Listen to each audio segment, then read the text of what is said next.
السلام علیکم۔ کیسے ہیں آپ سب لوگ؟ امید کرتی ہوں خیریت سے ہوں گے۔ آج جو میں آپ کو حکایت سنانے جا رہی ہوں اس کا نام ہے جان کا صدقہ مال۔ حضرت موسیٰ علیہ السلام کے پاس ایک نوجوان آیا اور درخواست کی کہ اے اللہ کے نبی، میں نے سنا ہے کہ آپ تمام وحوش و طیور کی بولیاں جانتے ہیں، اور جب یہ جانور آپس میں باتیں کرتے ہیں تو آپ ان کی باتوں کا مطلب خوب سمجھتے ہیں۔ آپ یہ فن مجھے بھی سکھا دیجئے تاکہ میں جانوروں کی بولیاں سن کر خدا کی معرفت حاصل کر سکوں، کیونکہ بنی آدم کی زبانیں تو کھانے پینے اور فریب و دغا کے دھندے ہی ہیں۔ ممکن ہے حیوانات اپنے پیٹ بھرنے کے لیے کچھ اور تدبیروں پر عمل کرتے ہوں۔ حضرت موسیٰ نے اپنے نور بصارت سے اس نوجوان کے ذہن میں چھپی ہوئی اصل بات دیکھ لی اور اس سے کہا، اس خام خیال سے باز رہ، اس میں بے شمار خطرے پنہاں ہیں۔ جانوروں کی بولیاں سیکھ کر خدا کی معرفت حاصل نہیں ہوتی، اس کے لیے خدا ہی سے رجوع کر۔ موسیٰ کلیم اللہ نے اس نوجوان کو بہت سمجھایا بجھایا، لیکن جس قدر آپ اسے روکتے اور سمجھاتے اسی قدر وہ ضد کرتا جاتا۔ انسان کی فطرت ہے کہ اسے جس بات سے منع کیا جائے وہ اسی ہی کو کرنے کی ضد کرتا ہے۔ اس نے بے حد خوشامد سے کہا، اے پیغمبر خدا، مجھے اس بات سے محروم کرنا آپ کے لطف و کرم اور مہر و محبت سے بعید ہے۔ آپ کو حق تعالیٰ نے بڑی صفات سے نوازا اور نور بصیرت بخشا ہے۔ کسی شے کی حقیقت آپ سے پوشیدہ نہیں۔ اگر آپ نے مجھے جانوروں کی بولیوں کے فن سے آگاہ نہ کیا تو میرا دل ہمیشہ کے لیے ٹوٹ جائے گا اور میری مایوسی کی کوئی انتہا نہ ہوگی۔ تب حضرت موسیٰ علیہ السلام نے بارگاہ خداوندی میں عرض کیا، یا الہی، تو بے نیاز ہے۔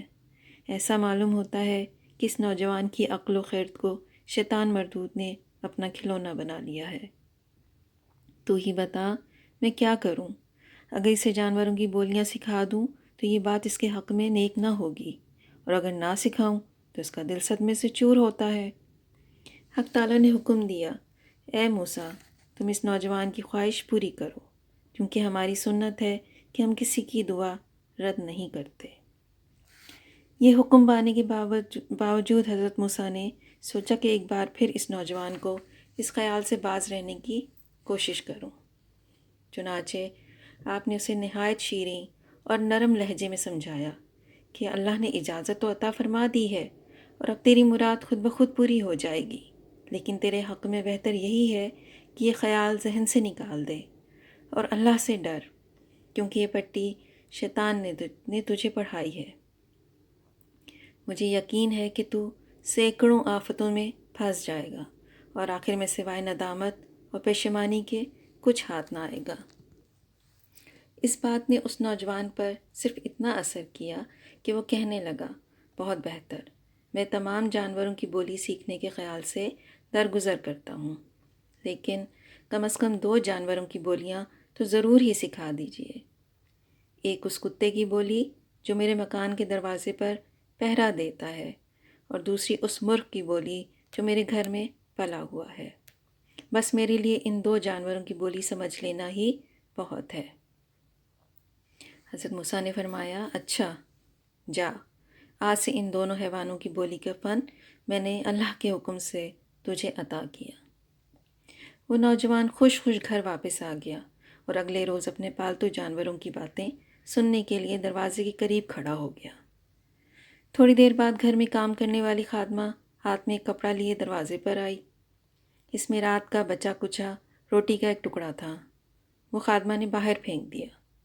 اسی وقت مرغ پھڑپھڑاتا ہوا آیا اور وہ ٹکڑا اٹھا کر اپنی چونچ میں دبا لیا۔ پہرا دینے والے کتے نے یہ دیکھ کر مرغ سے کہا، یار، تو بڑا لالچی ہے، دانہ دن کا بھی چک کر اپنا پیٹ بھر سکتا ہے۔ باسی روٹی کا یہ ٹکڑا ہمارے حصے کا تھا، وہ بھی تو نے اچک لیا۔ مرغ نے کتے کا شکوہ سنا تو جواب میں کہا، بھائی، اس باسی روٹی کا رنج نہ کر، ذرا صبر سے کام لے، اللہ نے تیرے لیے بہترین نعمت مقرر کی ہے۔ کل ہمارے مالک کا چہیتا گھوڑا مرنے والا ہے، اس کا گوشت خوب پیٹ بھر کر کھائیو، یوں اللہ تجھے بے کوشش اور بے مشقت رزق عطا کرے گا۔ اس نوجوان نے مرغ کی یہ بات سنتے ہی تھان پر سے گھوڑا کھولا، بازار میں لے جا کر اس کے دام کھڑے کیے اور خوشی خوشی گھر واپس آ گیا۔ اگلے روز صبح پھر خادمہ نے دسترخوان جھاڑا تو روٹی کا ٹکڑا زمین پر گرا۔ مرغ پھر اچک کر لے گیا اور کتا منہ دیکھتا رہ گیا۔ آخر اس نے مرغ سے کہا، ابے تو بڑا چلاک اور فریبی ہے۔ تو نے کل کہا تھا کہ آقا کا گھوڑا مر جائے گا اور مجھے خوب پیٹ بھر کر گوشت کھانے کو ملے گا۔ اب بتا گھوڑا کہاں مرا؟ آقا نے تو اسے لے جا کر بازار میں بیچ ڈالا۔ معلوم ہوتا ہے تو ازلی جھوٹا ہے، سچائی تیرے مقدر میں نہیں۔ مرغ جھوٹا نہیں، بڑا باخبر تھا۔ اس نے جواب دیا، یار تو خواہ مخواہ تاؤ کھاتا ہے، گھوڑا تو مرنے ہی والا تھا، یہاں نہ مرا دوسری جگہ جا کر مر گیا۔ ہمارا آقا گھوڑا بیچ کر نقصان سے تو بچ گیا اور بظاہر اپنا نقصان دوسرے کی گردن پر ڈال دیا، لیکن فکر نہ کر، کل انشاءاللہ اس کا اونٹ مر جائے گا، پھر تیری پانچوں گھی میں اور سر کڑھائی میں ہوگا۔ نوجوان لپکا ہوا گیا اور اونٹ کے بھی بازار میں لے جا کر دام وصول کر لیے۔ جانور کے مرنے کے صدمے اور رقم کے نقصان سے چھٹکارا پایا۔ دل میں خوش تھا کہ ان جانوروں کی بولیاں سیکھ کر فائدے ہی میں رہا۔ حضرت موسیٰ نے خواہ مخواہ ڈرا دیا تھا کہ ہزاروں آفتوں میں پھنس جائے گا، ابھی تک تو کوئی آفت آئی نہیں۔ تیسرے دن کتے نے غرا کر مرغ سے کہا، ابے او زمانے بھر کی کذاب، کب تک کاٹ کی ہانڈی آگ پر چڑھائے جائے گا؟ تو بڑا ہی فریبی نکلا، آخر تجھے جھوٹ بولنے میں مزہ کیا آتا ہے؟ مرغ نے کتے کی یہ جھاڑ سن کر کہا، یار جانی میں جھوٹ نہیں بولتا، مالک نے اونٹ کو بھی لے جا کر بیچ ڈالا اور پیسے جیب میں رکھے۔ اب وہ اونٹ جس بد نصیب نے خریدا تھا اس کے گھر جا کر مر گیا ہے۔ بہرحال تو غم نہ کر، کل ہمارے آقا کا غلام مرے گا، موت نے اسے تاکا ہے۔ غلام کے مرنے کے بعد آقا فقیروں کو روٹیوں اور گوشت بانٹنے کا اہتمام کرے گا، پھر تیرے مزے ہی مزے ہیں، اب خوش ہو جا۔ مرغ کی بات سنتے ہی نوجوان نے غلام کو بھی ایک شخص کے ہاتھ اچھی قیمت پر بیچ دیا اور اس نقصان سے بچ کر جی میں بہت خوش ہوا۔ اس نے دل میں کہا، خدا کا لاکھ شکر ہے کہ اس نے مجھے 3 حادثوں سے بال بال بچا لیا۔ اگر کتے اور مرغ کی بولیاں مجھے نہ آتیں تو بڑا بھاری نقصان اٹھانا پڑتا۔ چوتھے دن کتے نے لال پیلی آنکھیں نکال کر مرغ سے کہا، ابے او جھوٹوں کے بادشاہ، تو نے یہ بھی نہ سوچا کہ تیری یہ دروغ گوئی کب تک چلے گی؟ تو کہتا تھا کہ غلام مرے گا اور اس کے مرنے پر ہمارا آقا فقیروں میں گوشت اور روٹیاں بانٹے گا، غلام کہاں مرا؟ مرغ نے جواب دیا، باخدا میں نے سچ کہا تھا، آقا اگر اس غلام کو نہ بیچتا تو وہ اس مکان میں مرتا۔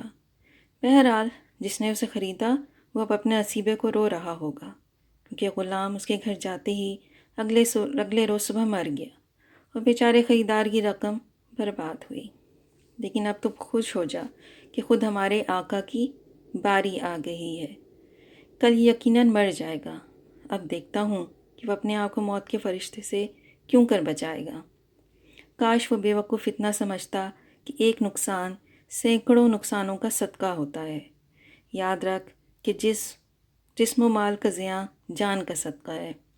دنیاوی معاملات میں انسان بعض اوقات زر و مال خرچ کر کے اپنی جان بچا لیتا ہے، لیکن افسوس کہ قدرت الہی کے رازوں سے جاہل ہے، کہ یہاں اپنا مال بچانے کی کوشش کرتا ہے اور نہیں جانتا کہ وہی مال اگر اپنی ذات پر سے صدقہ کر کے تو نقصان فائدہ بن جائے گا۔ خیر، اب قصہ ہی تمام ہوا جاتا ہے۔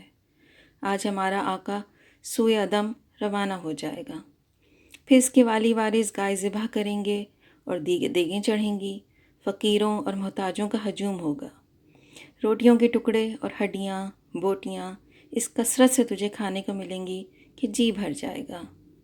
ہاں، گھوڑا، اونٹ اور غلام کی موت ہمارے بے وقوف اور مغرور آقا کی جان کا بدلہ تھا۔ مال کے نقصان اور اس کی رنج و الم سے تو محفوظ رہا، لیکن اپنی جان گنوائی۔ آقا نے مرغ کی زبانی اپنے مرنے کی خبر وحشت سے سنی اور اس کے پیروں تلے زمین نکل گئی، ہاتھ پیروں میں دم نہ رہا، گرتا پڑتا بدحواس بدحال حضرت موسیٰ علیہ السلام کی خدمت میں حاضر ہوا اور ساری داستان سنا کر فریاد کی کہ اے خدا کے سچے نبی، مجھے بالکل موت کے پنجے سے بچائیے۔ حضرت موسیٰ نے فرمایا،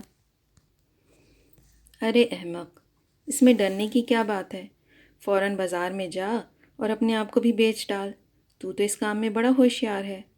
اس مرتبہ بھی اپنا نقصان کسی اور کے سر مونڈ دے اور خود کو بیچ کر جو مال ملے وہ اپنے خزانے میں بھر لے۔ سچ ہے، آنے والی مصیبت کو عقل مند پہلے دیکھ لیتا ہے اور بے وقوف آخر میں۔ اس نوجوان نے پھر منت سماجت شروع کی اور اس قدر رویا کہ حضرت موسیٰ کو اس پر رحم آیا۔ ارشاد ہوا، اے نوجوان، اب تو تیر کمان سے نکل چکا اور چھوٹا ہوا تیر کبھی واپس نہیں آتا۔ قضا نے تیرا گھر تاک لیا ہے اور اسے ٹالنا میرے بس میں نہیں۔ ہاں، بارگاہ الہی میں تیرے لیے یہ درخواست پیش کرتا ہوں کہ جب تیری روح بدن کا ساتھ چھوڑے تو ایمان کی دولت تجھے نصیب ہو۔ وہی زندہ ہے جو ایمان سلامت لے جائے۔ ابھی پیغمبر خدا کی بات پوری بھی نہ ہوئی تھی کہ نوجوان کا جی مالش کرنے لگا۔ دل گھبرایا، ہاتھ پاؤں سنسنانے لگے۔ یک خون کی ایک قے ہوئی۔ وہ قے ہیضے کی نہ تھی، موت کی تھی۔ اسی وقت 4 آدمی اسے کندھوں پر لاد کر گھر لے گئے۔ مکان پر پہنچتے پہنچتے اس پر تشنج طاری ہو گیا۔ زبان بند ہوئی، آنکھوں کی پتلیاں پھر گئیں، کانوں کی لوئیں مڑ گئیں۔